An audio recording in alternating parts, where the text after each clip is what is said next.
Okay, thank you for sticking around toward the end, and looking forward to getting your comments. This is joint work with an amazing team of co-authors, Smith, Gardia, and Priyanka Sarda, who are at Good Business Lab, and my frequent co-author, Anant, Nyshadham, who's at Michigan. And this is actually one of these rare projects I'm presenting results.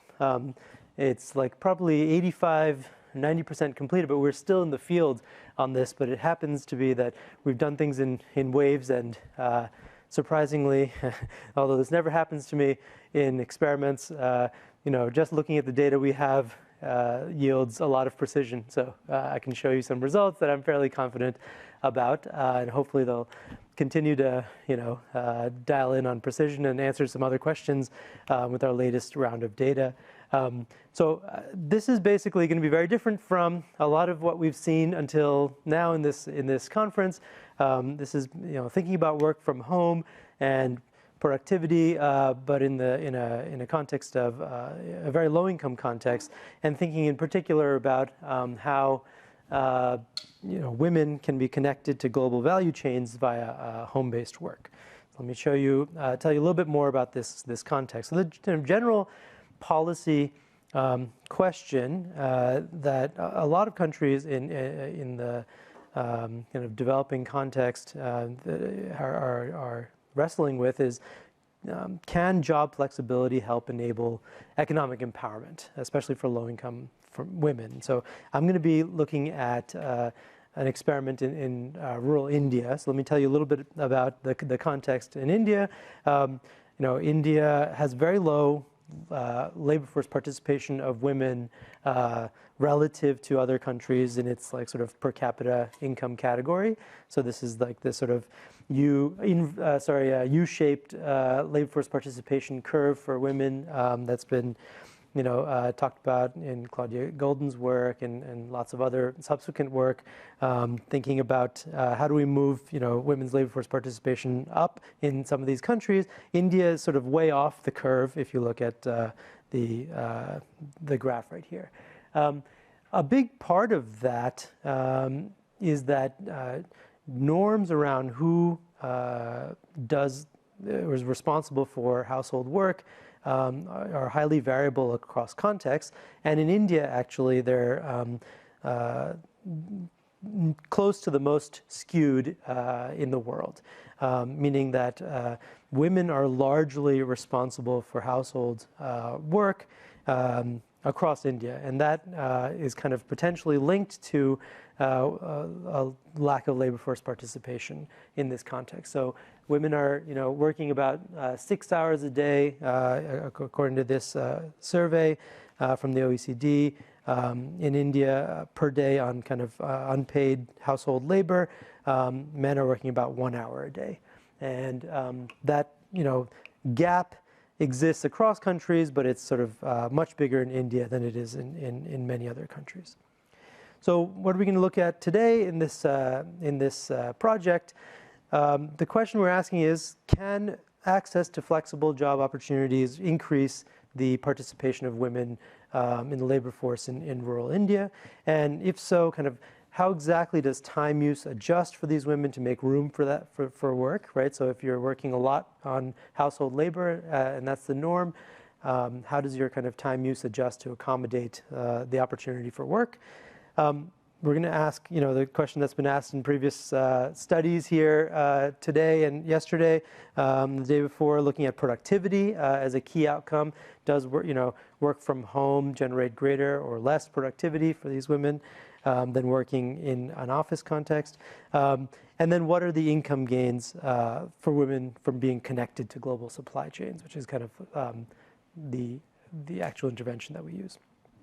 Okay, so this is going to be a study in rural Rajasthan in India. We have about 450 women in this enrolled in the study across 2 villages.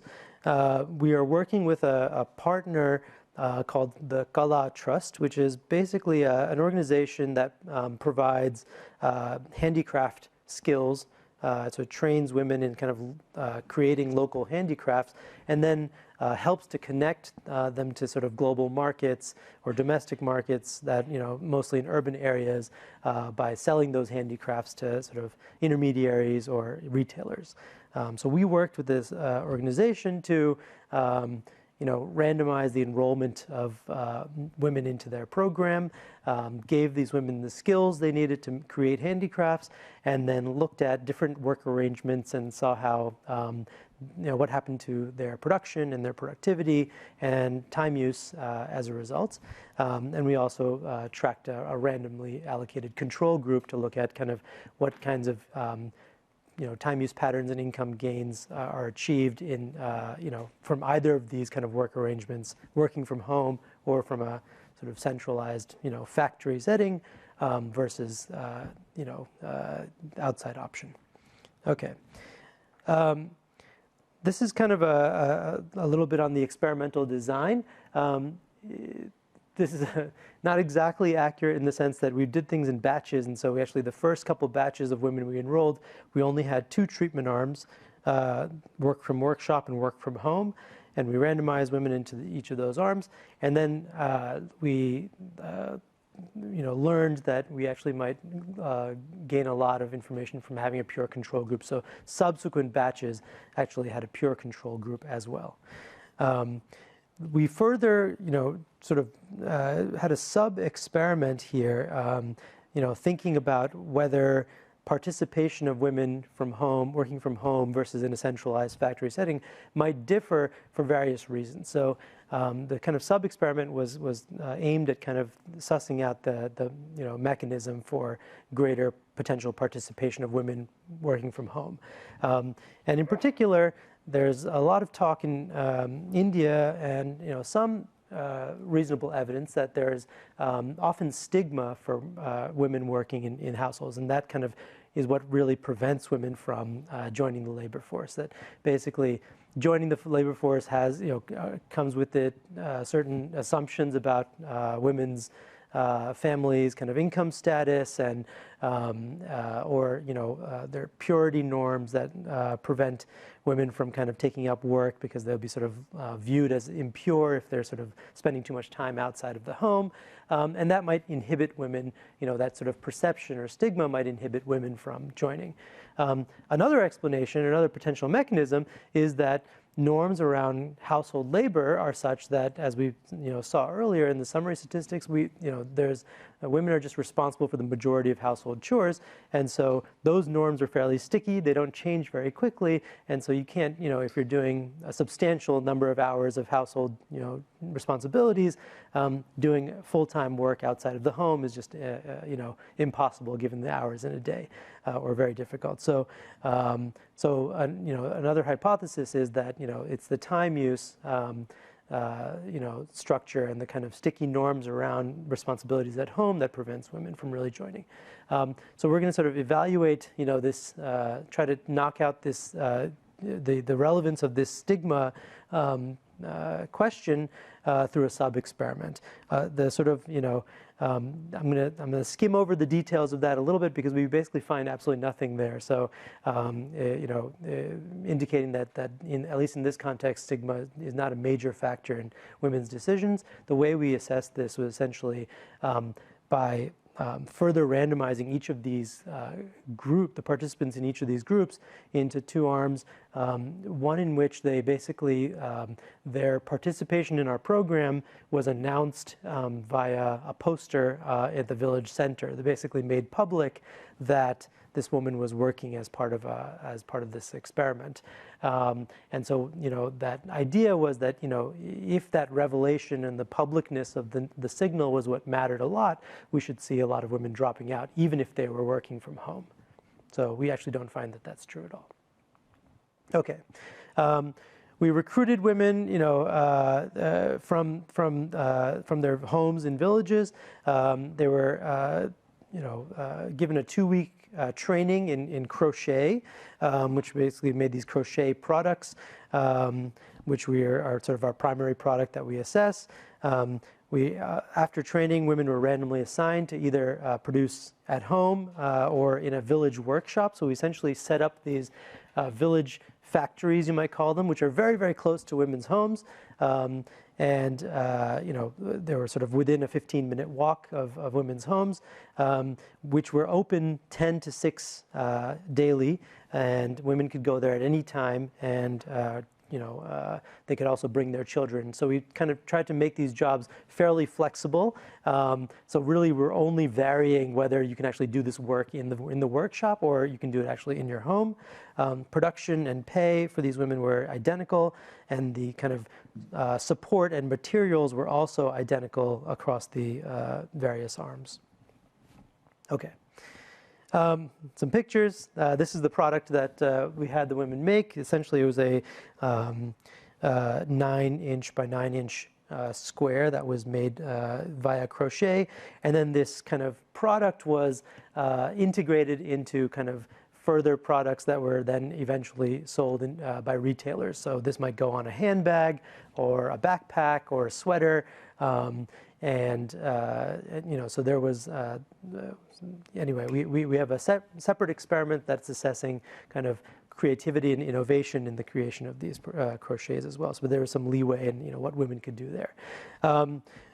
These are two kind of pictures that describe women in the workshop setting. This is basically just a room where women could come and work on their products, and the materials were available there. As you can see, children are allowed in the room. They're hanging out in the background there. The picture on the right is a woman making the crochet at home. Okay. These were the posters, as I mentioned. So I'm going to skip over this because we find basically no differences at all between women who are randomized into the poster treatment versus the other treatment. I'm happy to chat more about that afterward if you have questions. Some summary statistics on the kind of population here. This was women in their mid or early 30s. Most of them were married. Only about a fifth of them had ever worked in any income-generating activity outside of the home. About half of them had childcare responsibilities, and they spent a very large amount of time on home chores and childcare. So at baseline, women were spending about 7.5 hours a day doing various activities related to unpaid labor within the home, including childcare. And when asked whether they preferred to work from home or from kind of a centralized workplace, 85% of them said they preferred to work from home at baseline. Okay, let's skip through randomization. All right, so what do we find? Women who were assigned to work from home were much more likely to take up the job offer. So about 3/4 of women who were assigned to work from the workshop took up the work opportunity, meaning they made at least one unit of the crochet during the intervention period. That was nearly 100%, it was 97% in the work from home group. So sort of on the extensive margin, women were sort of more likely to participate if they had the opportunity to work from home. They also participated more regularly if they had the opportunity to work from home. So 2 in 5 women assigned to work from the workshop showed up to work on any given day, whereas 4 in 5 women were working from home on any given day. And we sort of collect hours as part of our time use diaries. We collect hours that they were actually working on the crochet products. So we can identify what they were doing in that time. Okay, here's so I'm going to show you a bunch of graphs, by the way, and as I mentioned, I'm very happy to say that this is one of these rare experiments where everything is precisely estimated. So these are all significant at the 1% level, these differences. So this is quality. So we had a few different ways of assessing output and productivity. So women assigned to work from home produce more output and work more hours than women who are assigned to work from the factory. So these are all intent to treat, by the way. So women working from home are producing 15 more quality adjusted units per week, which is nearly 84% higher output relative to the women in the workshops. And that's sort of commensurate with the percentage increase in hours worked per day. So women who are working in the workshop were working about 3 hours a day. They're working from home, they're working 1.7 more hours per day than working from home. Than working in the workshop. They're also more productive when working from home. So we measured productivity in a variety of ways. The first, and I think the most convincing, was sort of like pure productivity, meaning the time that it takes for a woman at the end of the intervention to produce one acceptable unit of crochet. And so we did this via a lab in the field experiment, where we basically had each part or a subsample of each group come into this lab and create, one crochet product for us in sort of identical conditions, and saw how long it took them to do that. So the average time that it took for a woman who had been in the workshop treatment was about 42 minutes.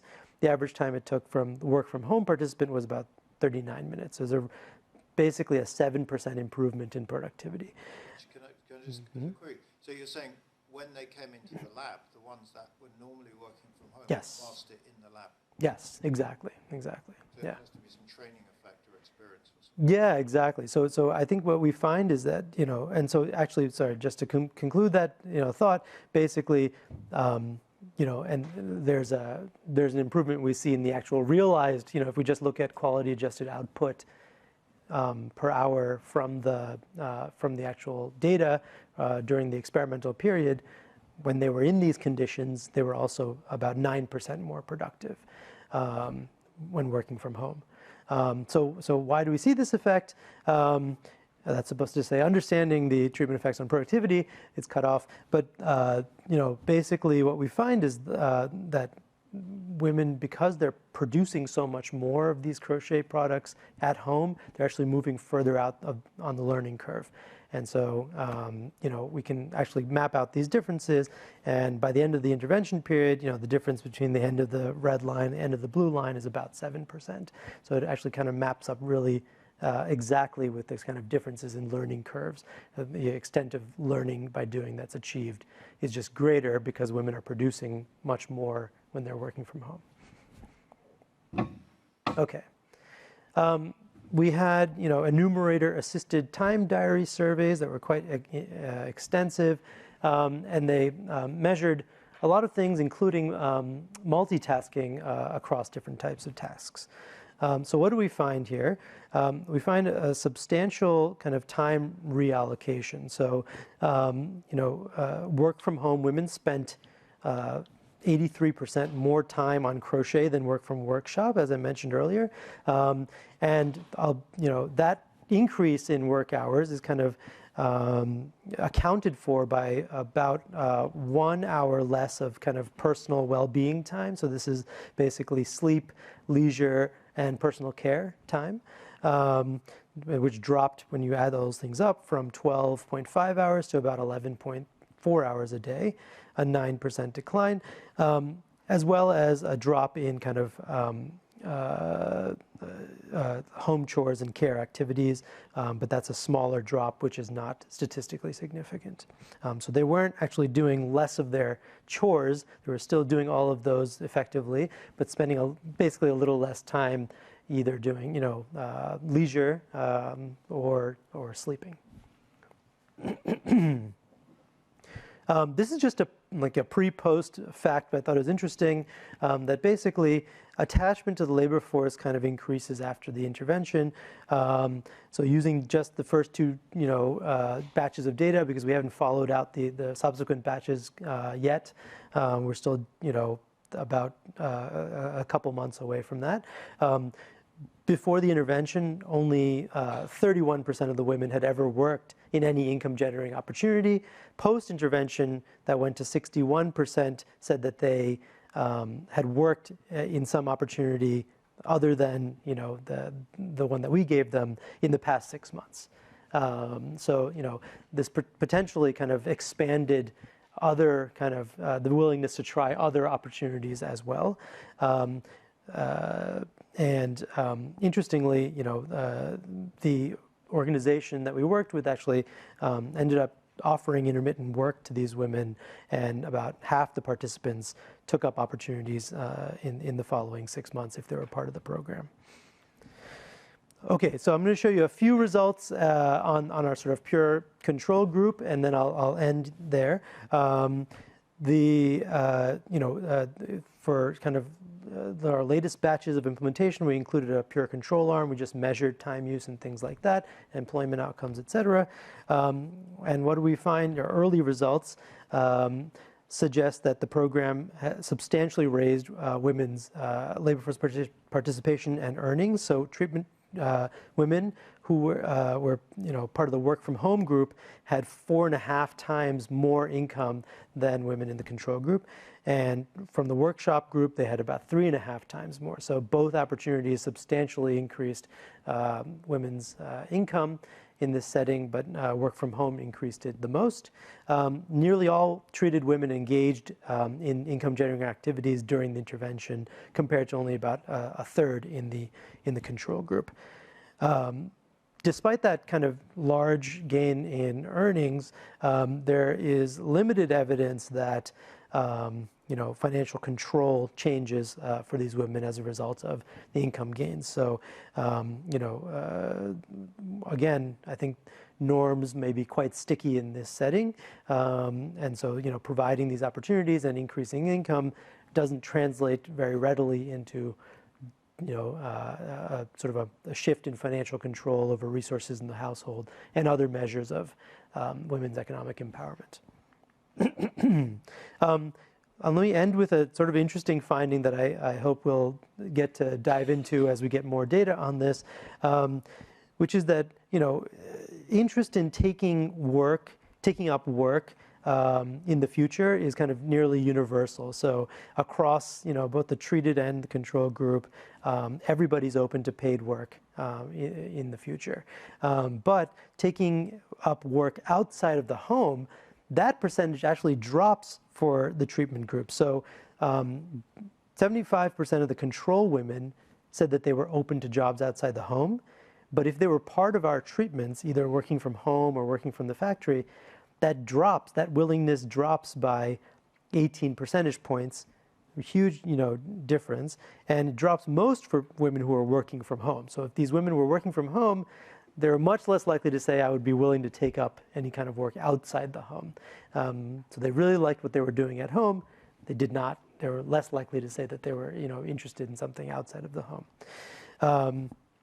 That might suggest that, there's, Suhani Jalota and Lisa Ho have a really nice paper that kind of related to this work that shows that actually in their context, working from home or working in a flexible job actually increases your willingness to take up, even work outside of the home later.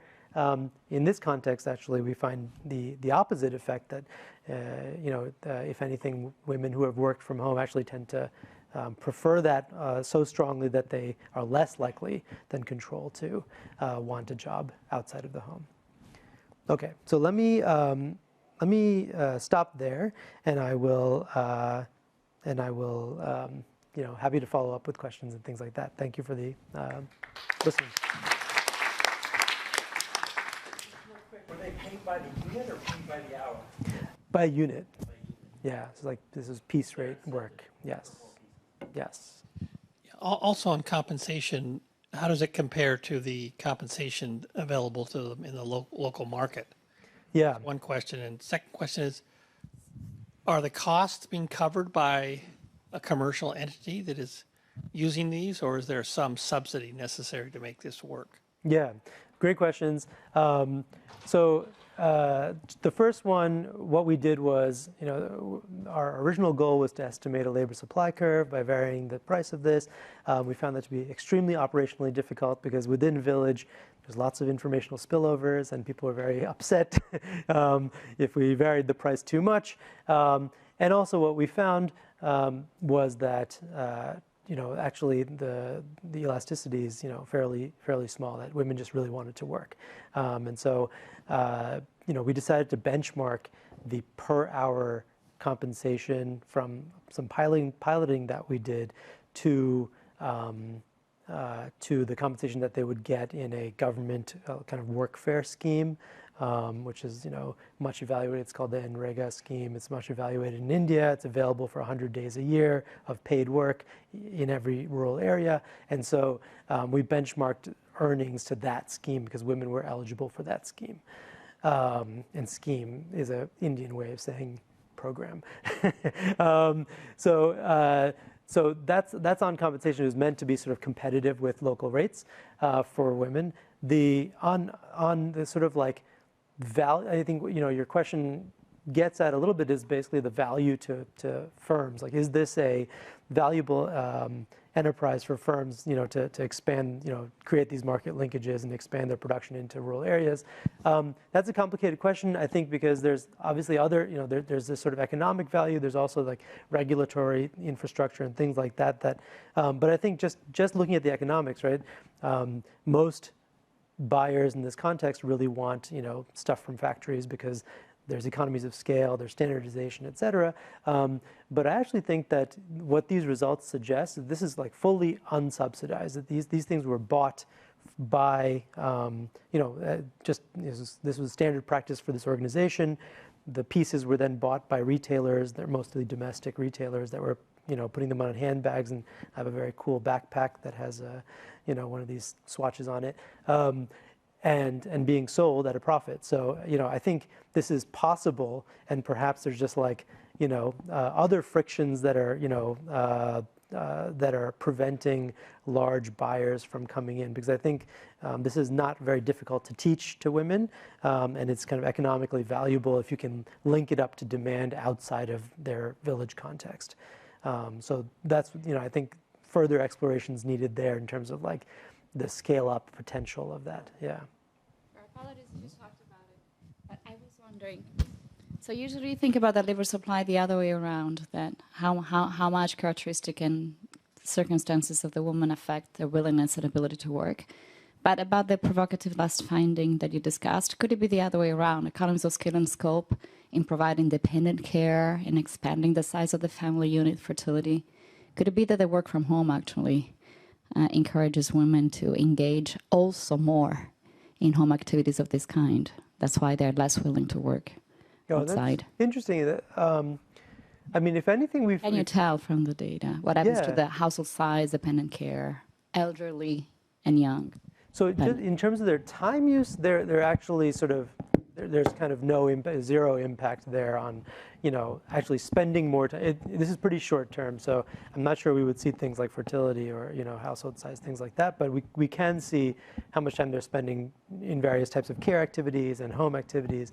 And generally, we find basically no changes. So, again, that may be like they're already at the sort of upper bound there, or that the norms are so sticky that we don't see in Mexico, what Carthers and I find is that like cousins or elderly uncles move in the household. So the size changes. We thought it was a mistake. It changes very quickly because it's not newborns or That's interesting. Yeah. I can certainly look at it. I'm not sure like we've actually tracked that as an outcome, but we probably have that in the data. So that's a good question that we can easily assess. Yeah. Okay. So my question was, you don't see that the extra income affects intra-household bargaining, but it might be that this money is treated as women's money separate. So it's not going into the household pool, right? So it's their own separate money. So you could see if, for example, they're saving it or what they're spending it on.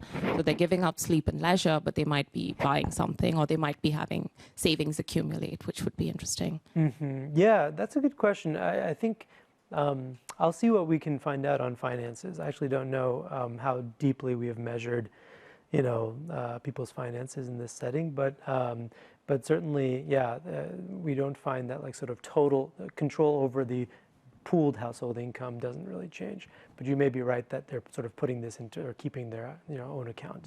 Yeah. Other questions?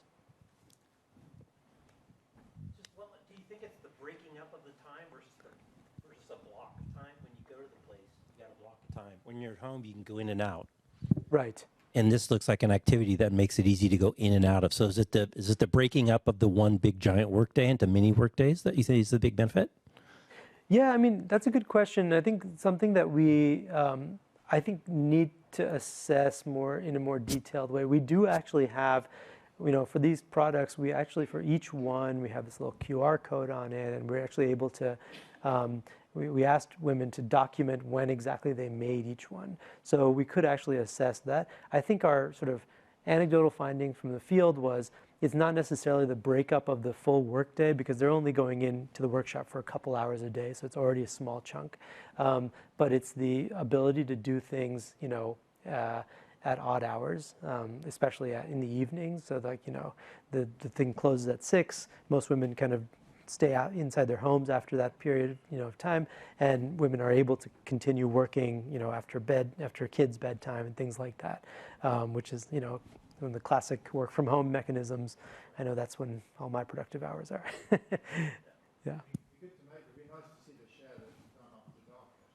Yeah, that's nice. We can definitely do that. Right. I like that. Okay, cool. Okay. Thank you very much. I appreciate all the comments. Thanks so much to the organizers. This has been a wonderful conference. For those of you who don't know me, my name is Aruna Ranganathan. I'm at UC Berkeley's Haas School of Business. And I'm very excited to have this opportunity to present and get your feedback, because this is the first time that I'm presenting this project. And the project is currently titled The Deep Work Divide, Gendered Interruption in Remote Work. An important concept in sociological research is time control, where time control refers to the ability to decide when, how long, and under what conditions one allocates time across work, family, and personal domains. So the key element is the ability to decide kind of how you're spending your time. And sociological research has found that women often face much less time control than men. Why? Because of deeply entrenched gender norms, but also the expectation that women might always need to be available for family responsibilities. And these gendered patterns of time control have been shown to be especially prevalent in the global South, where gender roles are even more deeply entrenched and defined. So for this reason, in the 90s, some influential sociological research actually showed that the office was a sanctuary for women. Hochschild documented that the office offered women protected time away from domestic demands, because we know that your physical location or where you work affects interruption patterns and your ability to concentrate in your work. Now, in contrast, remote work increases the bleeding of non-work demands into your work hours. And scholars have found, for example, that mothers working from home increase their parenting activities during work hours as compared to fathers.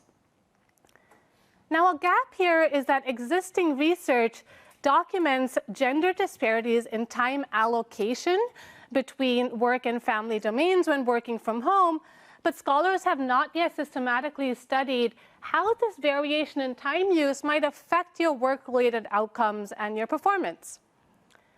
And this might be because of a lack of data. So existing research has relied primarily on time use surveys or ethnographic approaches that provide rich descriptions of time use, but limited data on work itself and work outcomes. So as a result, most studies focus on the quantity of the time you spend on work versus family activities, rather than the quality of your work time and the ability to engage in sustained concentration. And so that's the focus of this project, quality of work time. And we think of quality of work time specifically with respect to deep work, where deep work can be thought of as sustained, distraction-free, focused concentration in one's work. And deep work is an important outcome to pay attention to, because deep work can predict your experience of flow states, which has been shown to be crucial for psychological well-being.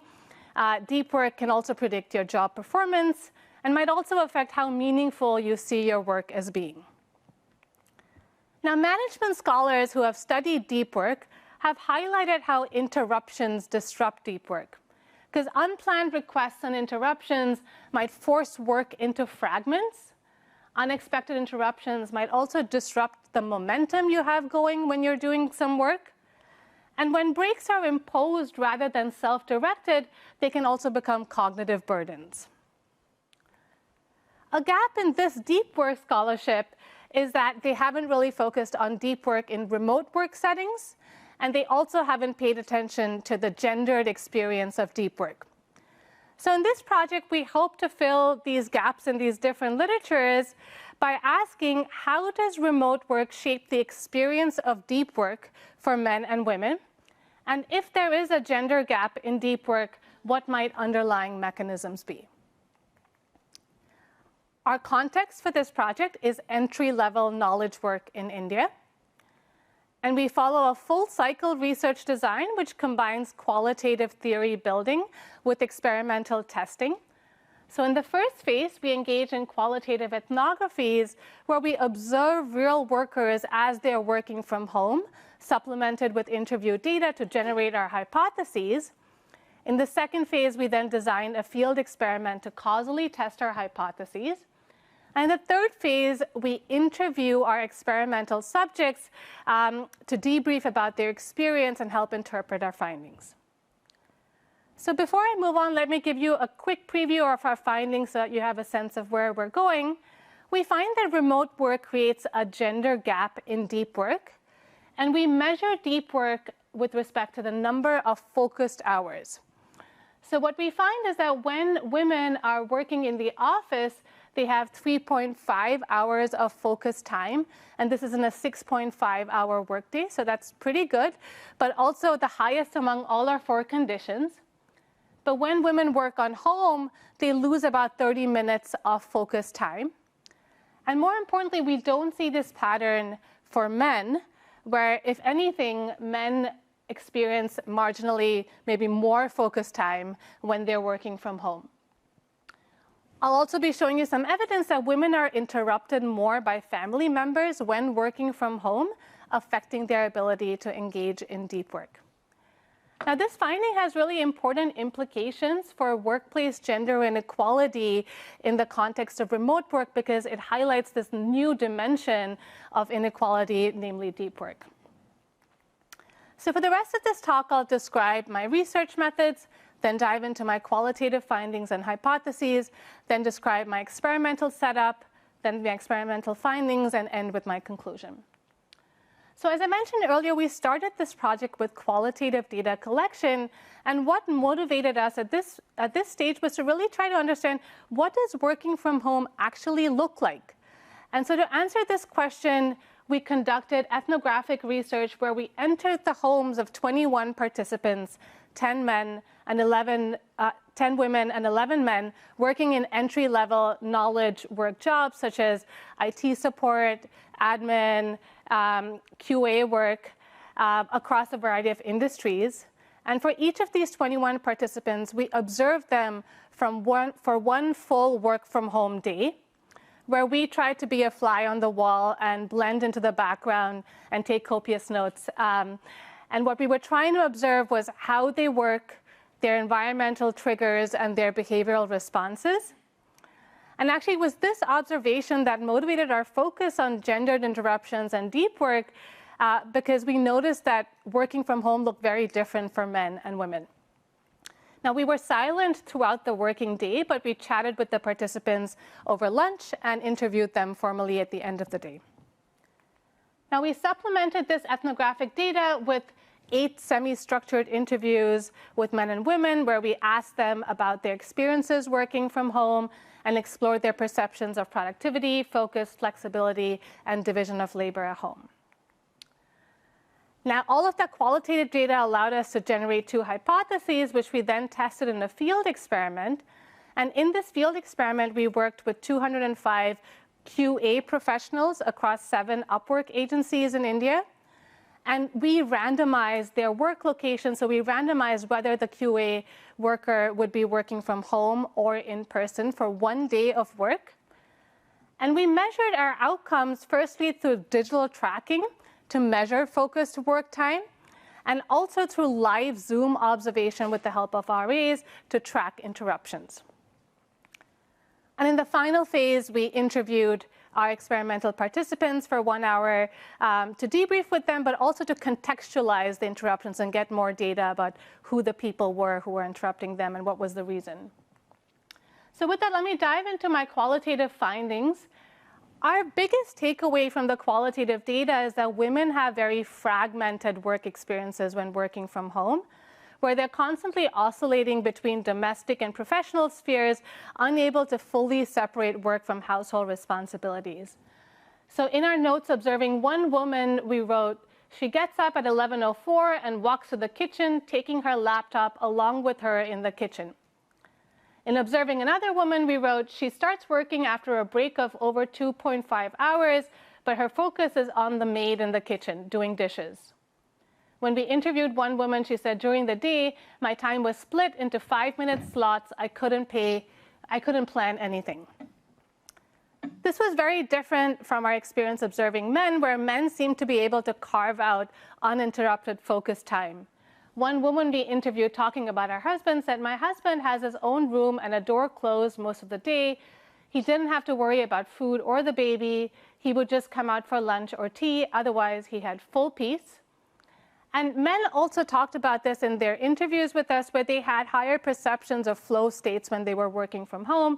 One man we interviewed said, at home, I'm a 9. In the office, I would say 5. Definitely more productive here. And we have a lot more data that I'm not able to show you in the interest of time, but this leads to our first hypothesis that women experience less deep work than men when working from home. And our next question was, why might women experience less deep work when working from home? And what our data reveal is gender disparities in family interruptions when working from home, where women seem to still remain the primary point of contact for household coordination and caregiving needs, even during designated work hours. And then family members treat women's work time as more permeable or interruptible than men's work time. And we saw this especially exacerbated when women were living with in-laws, because remember, this is India, where people are often living in extended family structures, and women might also move into a house with their husband and the husband's parents after marriage. So when we observed one woman, we wrote, she was on a Zoom call with her manager when her daughter walked in asking for a school login. Without hesitation, she paused, resolved it, and rejoined, apologizing with a smile. Another woman we observed, we saw her husband came into the room to ask where the detergent was. She stopped her spreadsheet, got up, and pointed to the laundry shelf. Now, in contrast, men were much less likely to be interrupted during work hours. They seemed to have boundaries that their family members would respect. So in one instance, we observed his wife came to the door but waited to knock until his call ended. She whispered a question and left quietly. Now, in some instances, we were able to observe households where both the spouses were working remotely. And we noticed that in the same household, the man and the woman had very contrasting work experiences.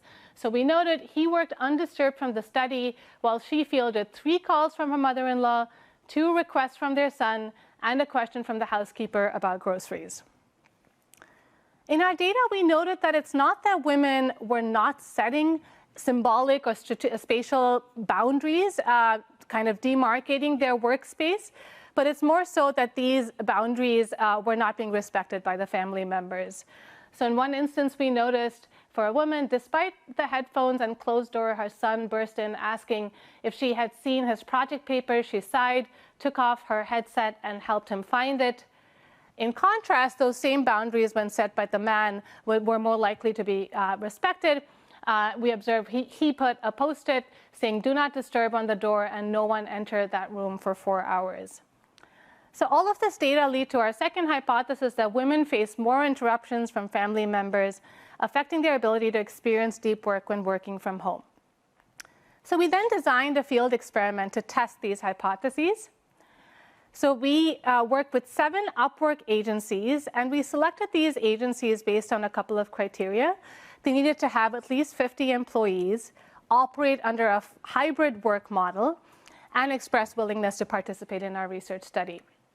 Now, the first thing we did is we had all the employees at all these agencies complete an online screening test assessing their QA knowledge and skills, and only the employees who scored above the 50th percentile were deemed eligible for the study.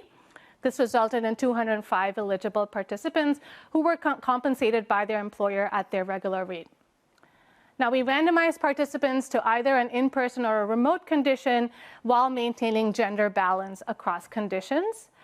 So each participant participated for 1 day of work, working as usual with regular supervision structures. So we had a 2-by-2 design where participants were in one of 4 groups by gender and their work location.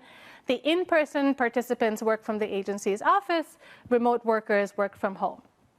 This was a realistic task, manual functional testing, which is a typical individual QA task involving verification of software against predefined requirements.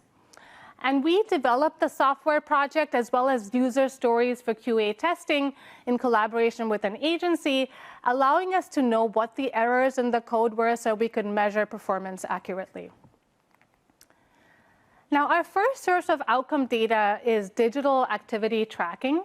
So we use monitoring software pre-installed on the participants' computers to track their work patterns and, most importantly, to track deep work.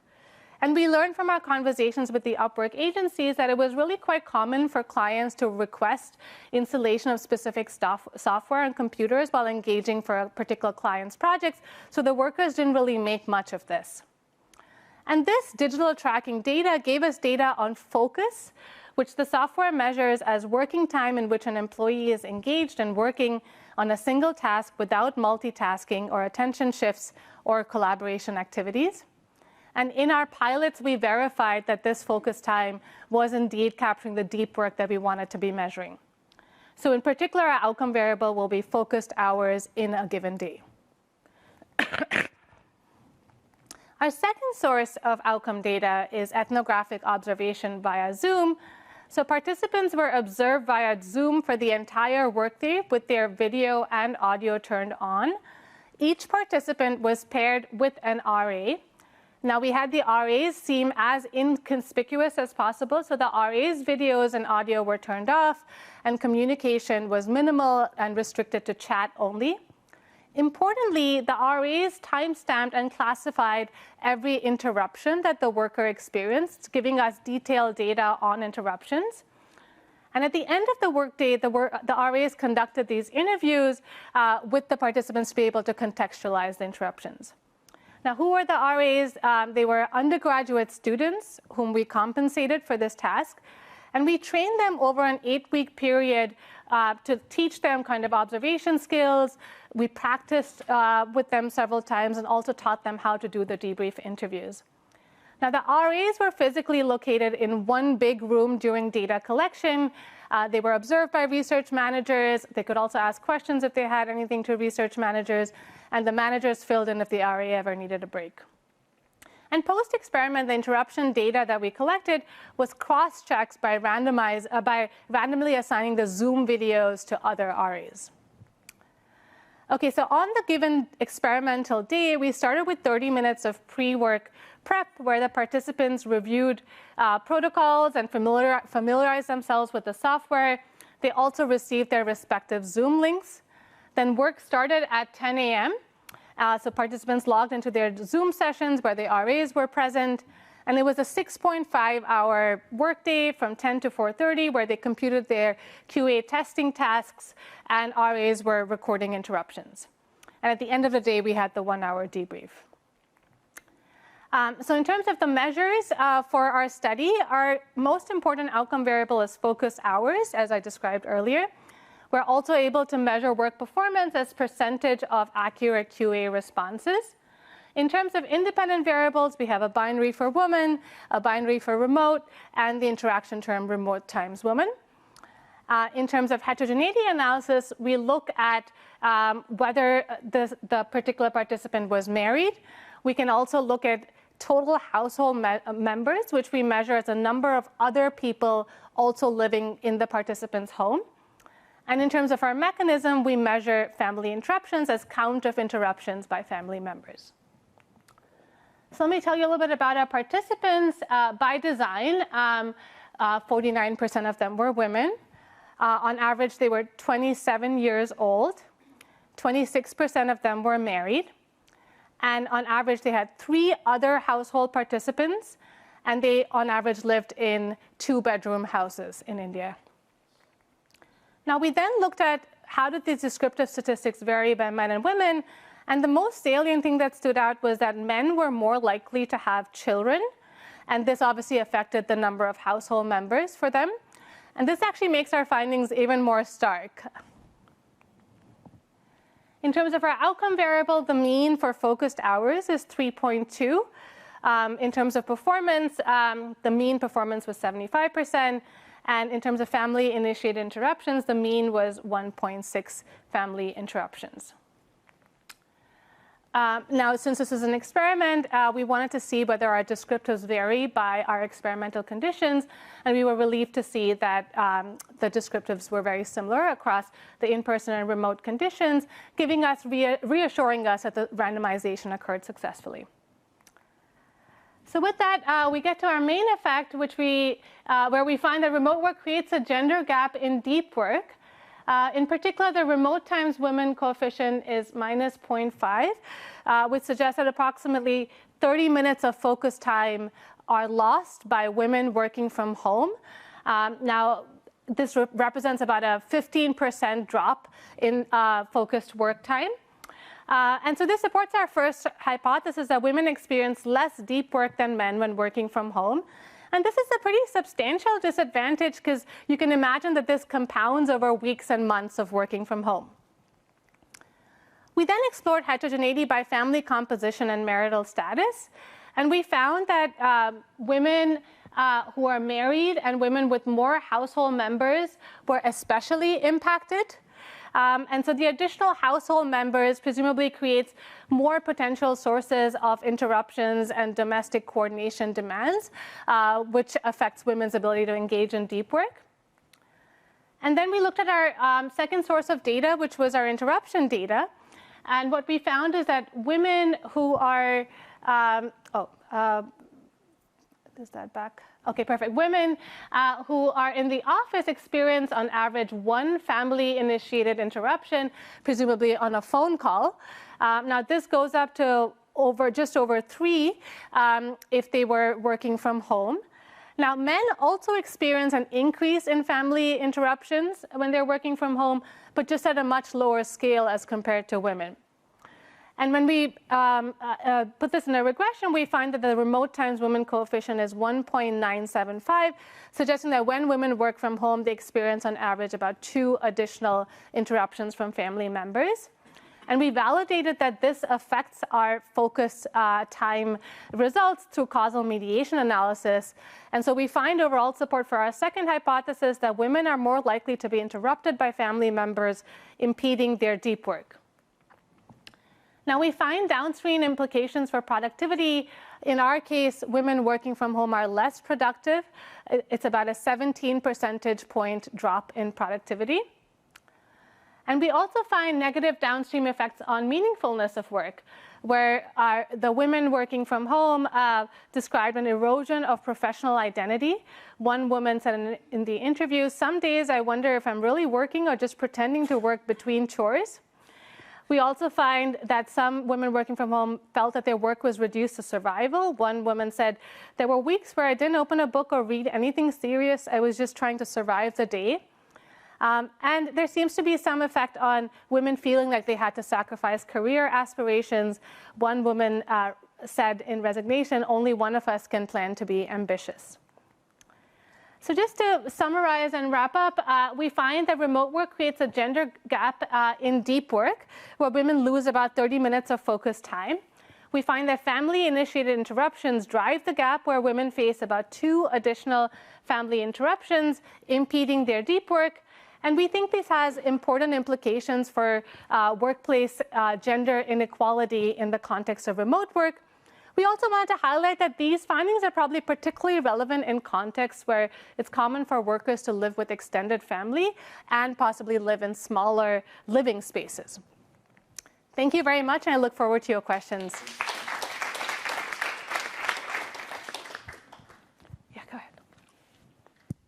Thank you, Aruna. That was an incredible amount of work. Thank you. So my question was on firms' perceptions about women. So given that firms can, maybe your manager can see that you're performing less or you're not able to work as much, how do firms respond, or do firms respond in, what happens from the firm side?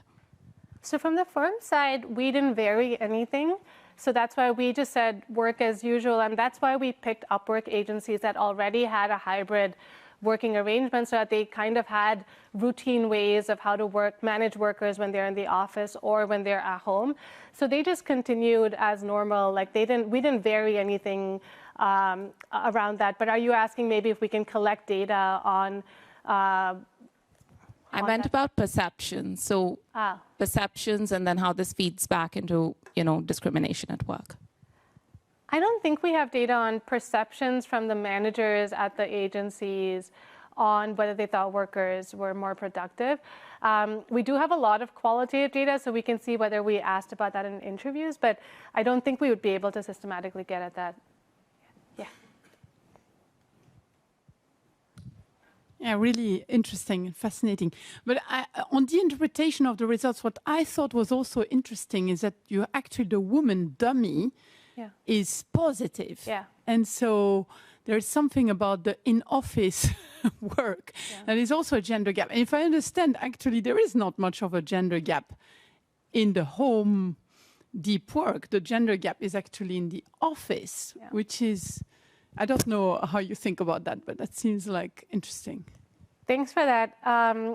Yeah, we did notice that, and the way we interpret that is that women, when they're in their office, this goes back to some of the sociological work that I was highlighting, but Hochschild has written about how women in the office are just so grateful to be in the office that they can be sometimes very productive because they can put away all of their domestic demands and personal demands. And so maybe it's highlighting that women in the office, like this is a baseline effect that women in the office are more productive than men, but that's kind of being taken away when they are working from home. But yeah, no, thanks for bringing that up. Yeah. There was a person there. Thank you, Aruna. This is incredible. So I think just to clarify, you didn't actually track individuals over time, right? So it's just one time. One time. I think if you could have multiple observations with individual fixed effects, you could balance the men and women a little bit better. And then another comment is more on the on the framing. So when the way you frame the gap in the literature is the sociological literature didn't look at the quality of work, which actually there's quite a bit of studies looking at the quality of work using time use studies. But I think, for example, in the American time use studies, they can actually look at multitasking, presence of others, and episodes of work. We have some research about this. But I think the real contribution along these lines, the measurement precision in your study. So all those measures, they're like self-reported by women and men, but you actually actively track them over time. So I think in terms of framing, that may be a more accurate framing. Another thing is that I just think that it's fascinating that you actually can separate the hypothesis from whether disruption is merely from disruption by family members or another competing hypothesis in psychology is women are more disrupted by space. So women need like protected space more compared to men. So in your sample, sounds like some women, they do live alone. Maybe you could actually test these two hypotheses using the subsample. Thank you.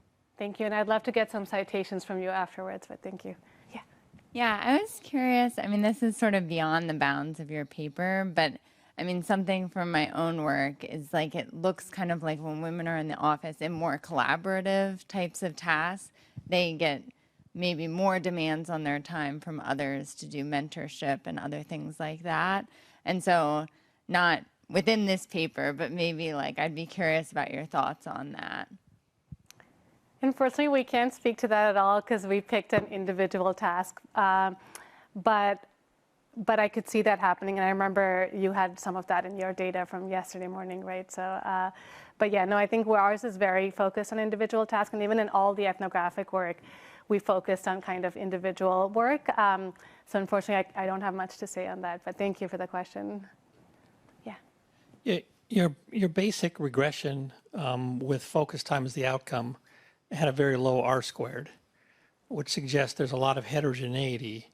And some of your other results show, they went quickly, but if I caught it correctly, it's married women, and not single women actually went the other direction slightly. So what it would be very useful to see is just a distribution of men versus women on that outcome variable, either residualized or not.